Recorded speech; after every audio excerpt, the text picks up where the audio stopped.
Welcome, Jet fans, to the Jets Life podcast. I'm your host, Anthony. And what's going on with this picture today? Sorry about that, guys. Some changes to our streaming platform. But yeah, let's get this thing started. I'm your host, Anthony from the Jets Life podcast. And here we are once again on a Tuesday evening.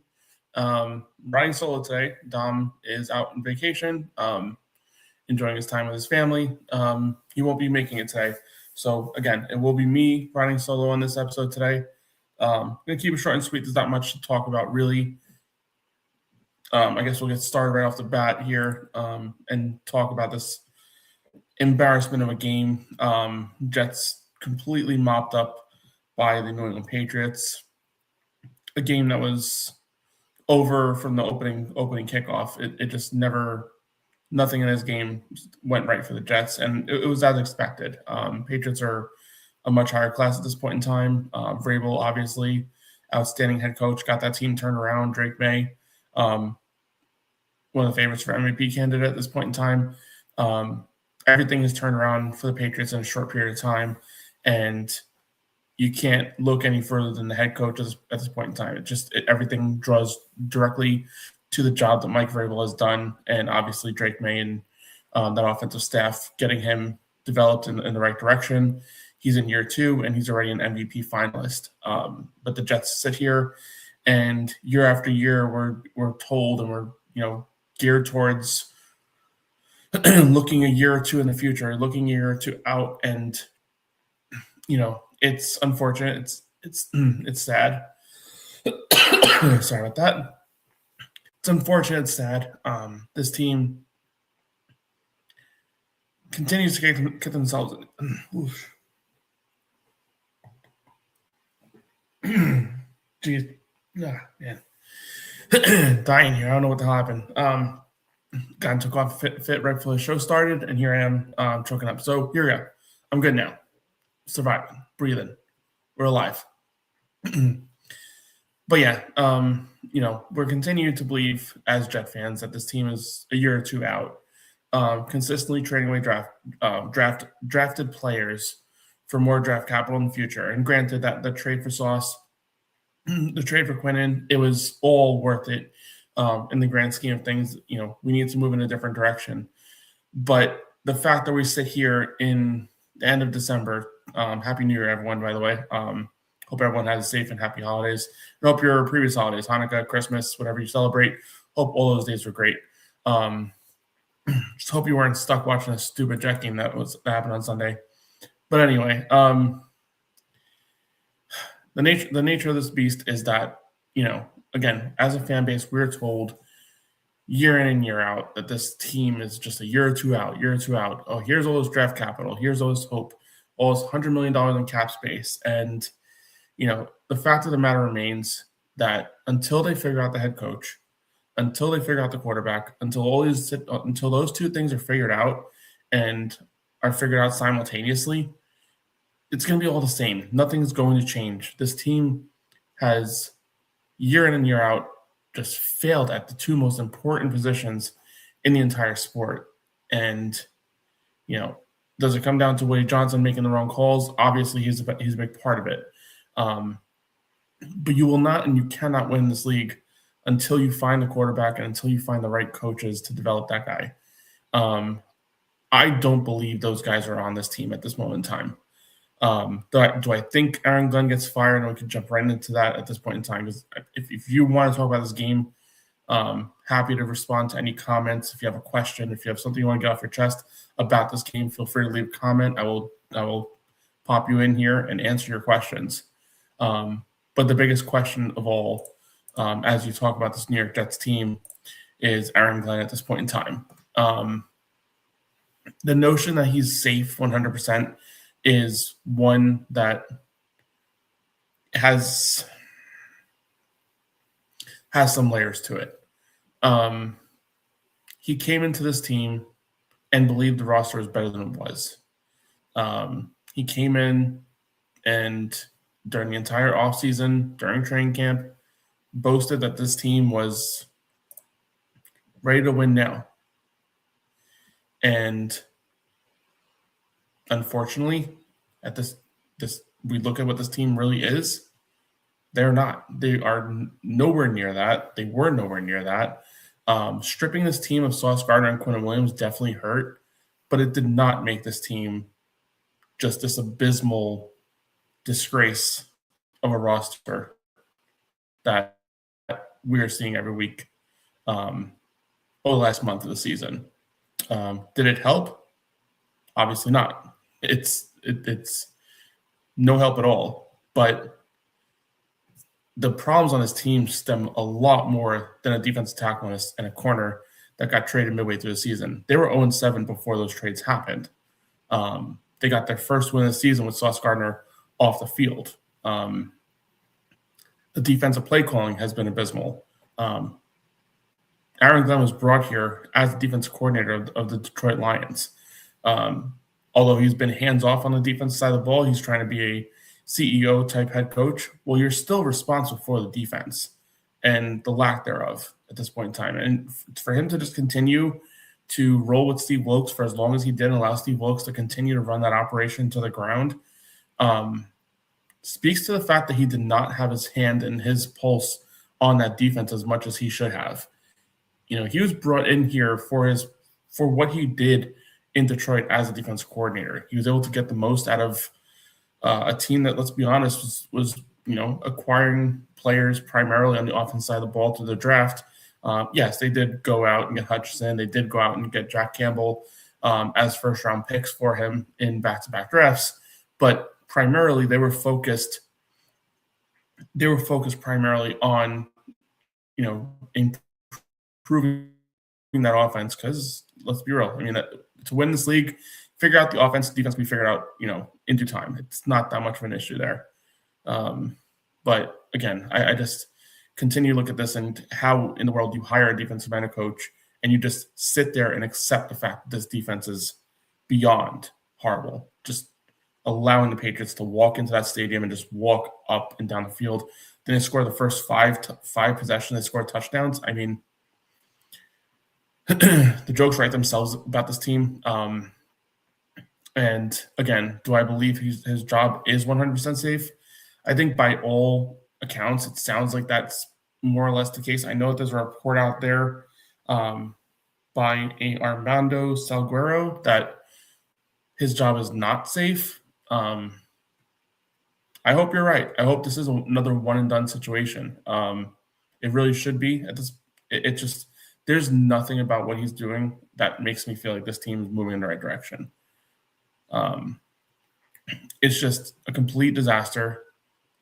Players are not bought in. You can just hear it in their voices. They might say one thing, but you watch that game. You can't sit there and tell me that watching that game that these players are bought in. Players have regressed. Jermaine Johnson is, although he's coming off an Achilles injury, and I do think that has a part to do with it, he's not at all progressing. Whereas Big Dom, Dom's hibernating. This team is prone to sadness. You went on vacation. You may never come back. No, just kidding. He'll be back, but he is on vacation. Ryan solo today in this very depressing Tuesday evening where we talk about the New York Jets. But yeah, his job should 100% be put into question. This team had 5 wins last year, and yeah, they got rid of a lot of pieces. Aaron Rodgers gone, Devontae Adams gone, but Elias moves and Elias people he got rid of. Those were Glenn calls, and yeah, the Devontae Adams thing that was never going to work out. He wouldn't play a snap in the green and white if Aaron Rodgers wasn't here. So I do understand that. But paying Justin Fields $30 million a year or $30 million on his 2-year contract, that was a Glenn call 100%. He was trying to find a reclamation project that he could potentially groom, and unfortunately that backfired. And you know what? When you're a defensive-minded coach and you come in with a rookie offensive coordinator and a quarterback that has been a problem throughout his entire career, you're stamping yourself to the successes of that tandem of a OC and a quarterback that has not been great throughout his entire NFL career, and you're really trying to hope that works out. That hasn't worked out, and that's not the only reason that this team is terrible. This defense has been awful, completely awful from the gate.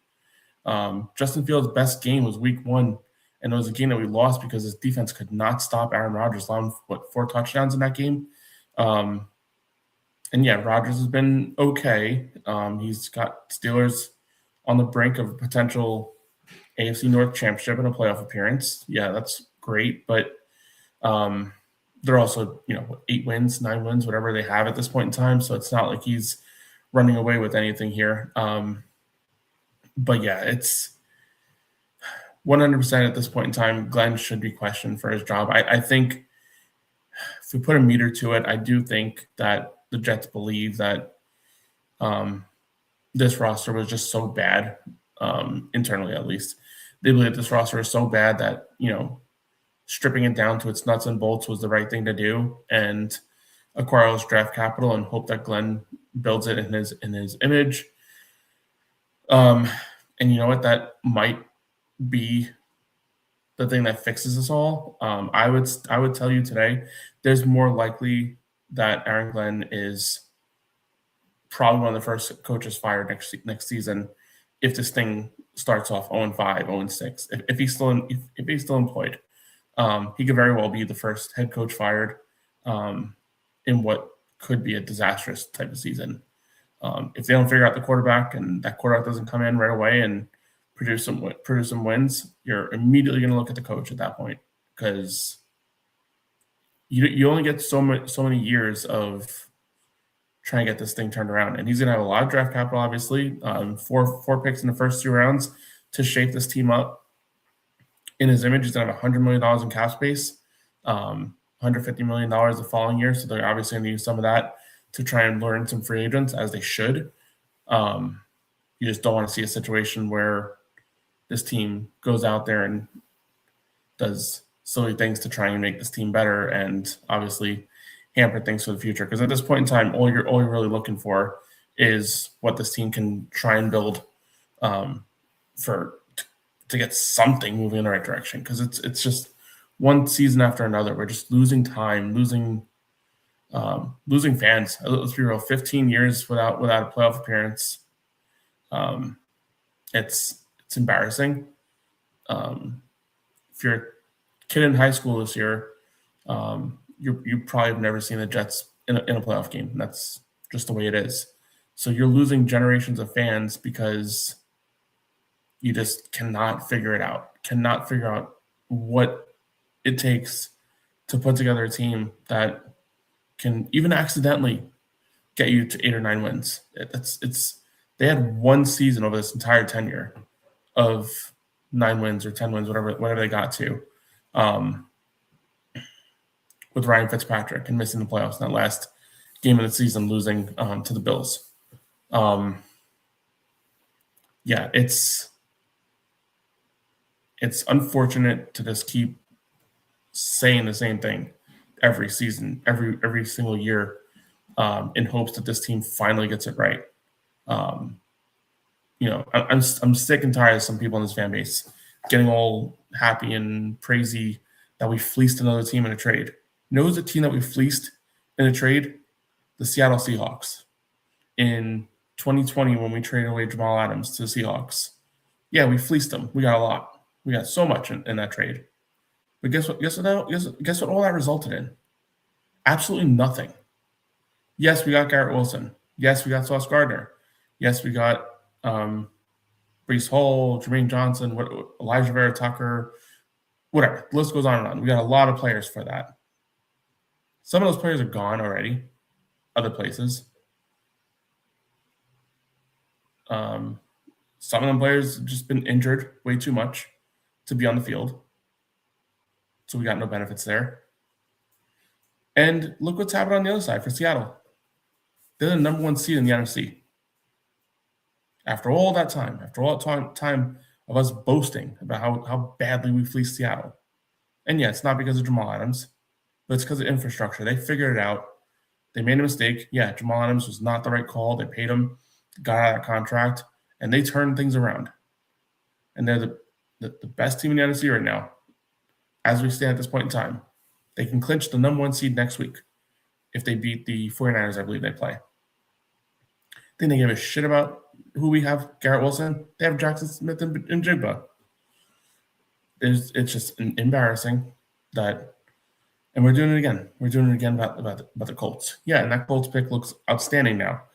We thought it was going to be a 30th pick, 32nd pick, whatever have you, somewhere in the late 20s is more realistically what we thought it was going to be. And here we are. We're talking about 18, can climb as high as 14 if all the games go right. Yeah, it's an outstanding trade at this point in time. And depending on what happens next year, that second first-round pick, it can definitely be great as well. I'm not saying anything there. But can we just ignore the fact that this team is just going to probably end up picking all those players, and those players will all be gone within 5 years? That's just a realistic expectation here. It's the same damn story with this team, year in and year out. It's just embarrassing. Now, Wilson's good with us, Tommy. You're not getting him. He may, if they don't figure out a quarterback, he may beg to be out of here. Anyway, I had a list of things to go through. Like I said, this is going to be a short episode. We just got, got to prepare for, I don't even know which holiday we're preparing for. New Year's is the holiday we're preparing for. And also, like I said, Ryan Solo. But if any questions, happy to answer them as we get things moving. Let's go into draft picks since we're more or less on that topic. Best case scenario / worst case scenario for these picks. Let's start off with obviously the Jets pick. So you see here with the Jets pick at 3 and 13, as we can see here. Raiders are 2 and 14, but that strength of schedule is too deep for the Jets to even catch them. I think if the Raiders lose, we win, even if there's a bunch of stuff that happens. The Raiders have that pick. So we're not getting to number 1. Best case scenario would be us getting to number 2 if the Giants win and we lose. A lot of things shaping up that the way, at least for the Bills, that they're going to be playing some backups, some third stringers or whatever have you. I still don't think Aaron Glenn's any good of a coach to even be able to handle that situation. So I think, and I don't think the Bills are going to want to lose their last game in their old stadium to the Jets, but leave. Anthony's here. Authentic Italian ravioli is from the great Chef Boyardee. Make up some better stuff than that, man. Come on. So yeah, as high as the Jets can go, number 2. Still want the Raiders to win because, I mean, not that it's much, but that second round pick would obviously be the first in the second round if everything falls the way we're talking about it. If you're in a 3-team tie potentially with the Raiders and the Giants, that 3 and 13 spot, that second first round pick could end up being one of the top ones in that second round. So you definitely want the Raiders to win, us to lose in that situation to kind of climb up a little bit more. So yeah, there is that. And then as far as a win here, again, I don't see it happening, but I didn't draw a screenshot too far down, but Washington would be the lowest we can get to. So with a win against Buffalo, and then if Tennessee, Arizona, Cleveland, Washington all end up losing, they would all hop over us because of that strength of schedule. Jets are sitting at 550, Washington at 509, so we would drop way down to number 7. Yeah, they cannot win. They cannot win this game. They will not win this game, and they cannot win this game. Just unacceptable if they win a game, especially in what could be a 1 quarterback, 2 quarterback class. You cannot find yourself behind Arizona, Cleveland, 2 teams that are probably be hunting for a quarterback too. If Dante Moore comes out, you're talking about Dante Moore, Fernando Mendoza, the number 1, number 2 options in this draft. You would already at this point in time, you got to trade with the Giants, and if everything landed the way it does right now, you have to do what you can to trade with the Giants to get to number 2 to avoid any team behind you jumping up to get their guy. But yeah, this team just lose. Giants beat Dallas and just make things a lot easier for us. It would just make this thing whole. At least it'll make this miserable season worth something at this point. And then let's look at the Indy pick. So Indy's right now sitting at 8-8. They finished season in Houston against a Houston team that will be fighting for the AFC South title. So obviously Houston will be guns blazing, trying to get that top record in that division. So, I mean, obviously Indianapolis has to play the game too, but it looks like Indy will wrap up the season at 8-9, which is astounding considering the fact they started this whole season 7-1 before making that sauce trade. Again, a trade that does look great at this point in time because of the fact that we thought this was going to be, a trade that we thought was going to make the team be picking the late 30s. They're picking the mid-teens. But it can hop as high as I was saying number 14, but I look at Tampa at 13, and 4 points in strength of schedule is not impossible to get to. I don't know who Indy has played and who Tampa has played and what that difference would look like, but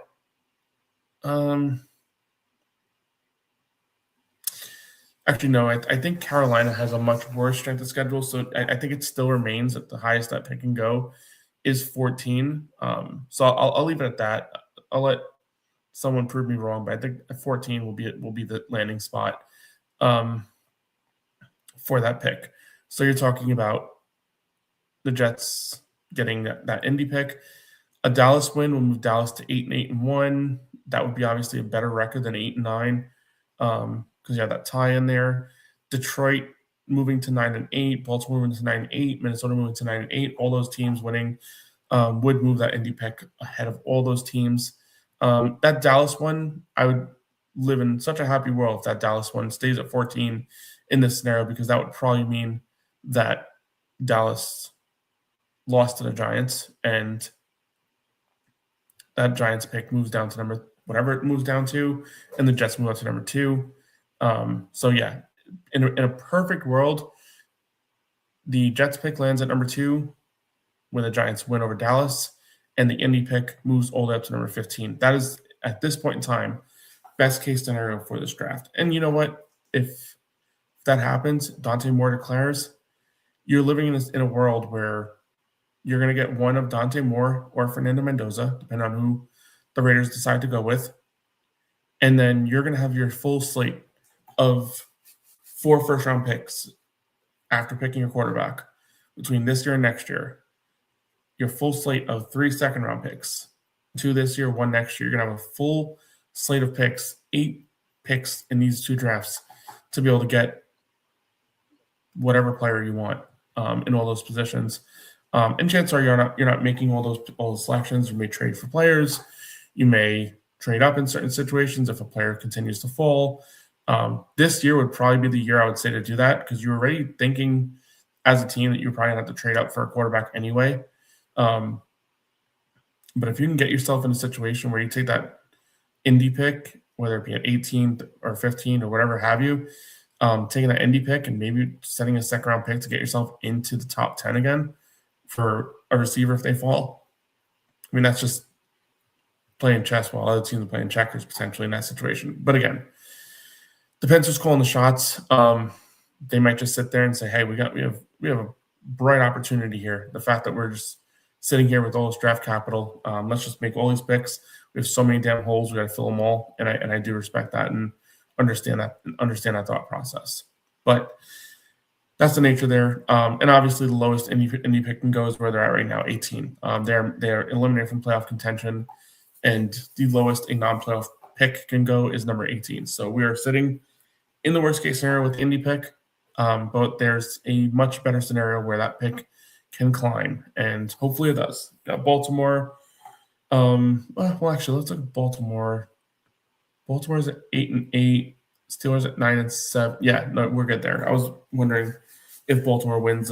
Is a similar situation with the Tampa one where Carolina would then be 8-9 with the lower strength of schedule, but no, it's not the case. because both Baltimore and Pittsburgh would have 9 wins. So that does not impact the situation here at all.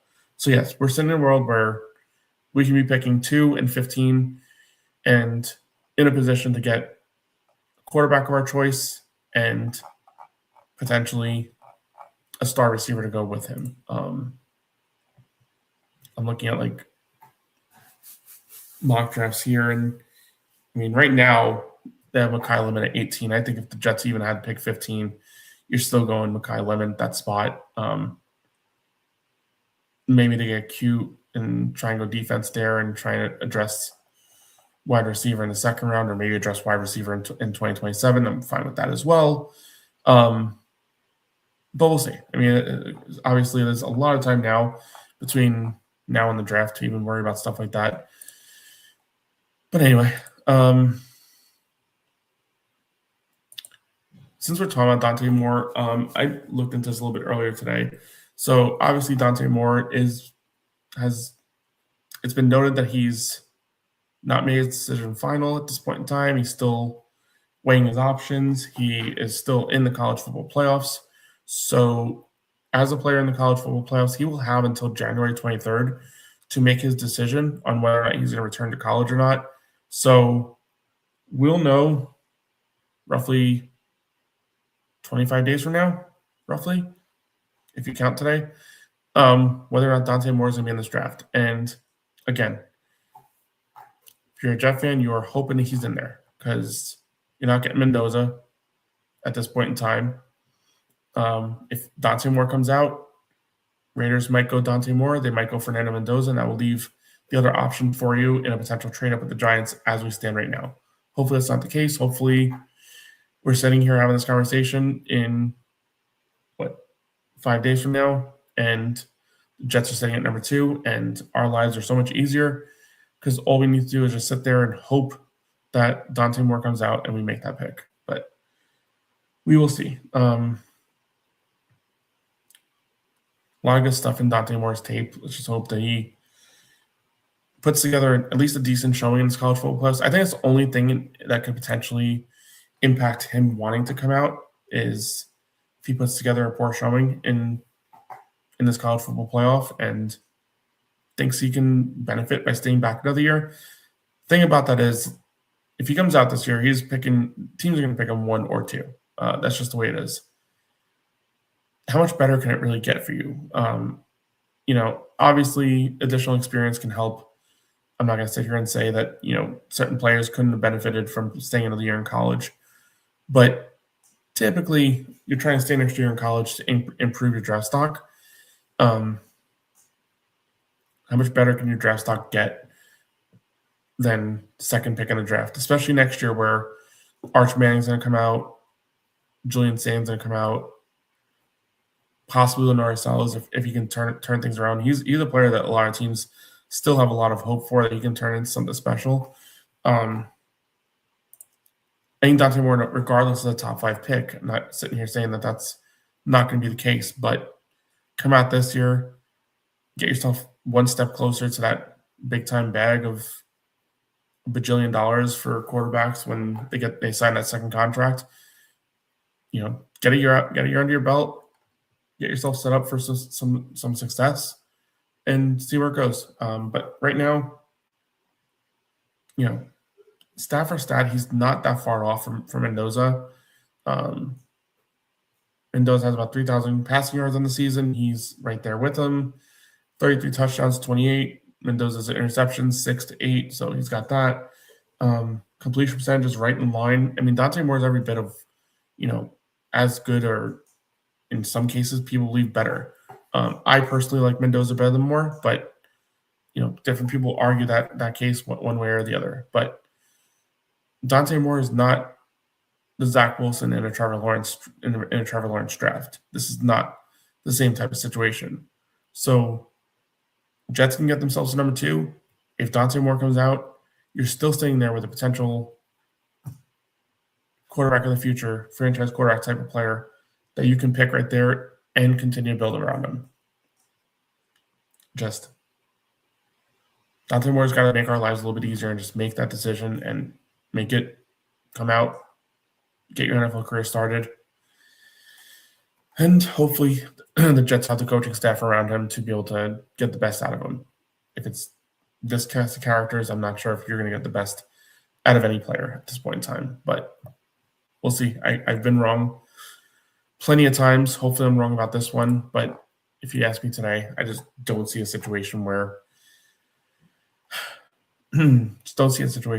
this ends in anything less than eventually a firing of Aaron Glenn, whether it's next week, whether it's next season, it's going to happen. I just don't see a situation where he's the longtime coach here. And that might just be the pessimist in me, but I think that's the way it's going to roll. Anyway, again, I did mention it's going to be a quick episode. Hasn't been a lot to talk about. But starting next week, I believe, I'd have to double check and make sure, but I believe next week we will be doing our Fix the Jets, which at that point we'll know where the Jets are picking both picks, actually all picks. We'll know where all of those first 2-round picks will be, so makes things a little more accurate. Obviously, we're still going to do our mock draft, and that's still going to be based on pre-scouting combine, pre-Senior Bowl, pre-everything. So obviously, a lot of work still to be done there, but we'll give our analysis of how we believe that this offseason will go. And all I gotta say is the misery is almost over, people. 1 game left. Nothing to pull your hair out of. The Jets are going to lose. Even with Bills playing their 18 stringers, I can't see a situation where the Jets go in there and win. Can't see a situation where the Bills will want that to happen. Last game at whatever that stadium is called now, before they open up the new stadium next year, they don't want to end that stadium with a loss to the Jets. At least I don't believe so. We'll see how it goes. Again, 1 game left. It's almost over. And then we'll have a lot of fun off season, hopefully, to look forward to, where they try and improve. All these areas that we're complaining are, non-NFL players. They'll have a lot of money, a lot of draft capital to fix it. So we'll see how it goes. If you haven't already, please hit the like button, subscribe to my channel. Like I said, we're almost at the finish line, guys. Let's hope it ends with us being the second pick. Let's hope the Indy pick gets as high as possible. And hopefully Jets are out there making some tough decisions here in the next week or so to try and get the team in the best position possible to be successful for next season with a potential young quarterback. Again, if you haven't already, hit the like button, subscribe to my channel, and let's go Jets.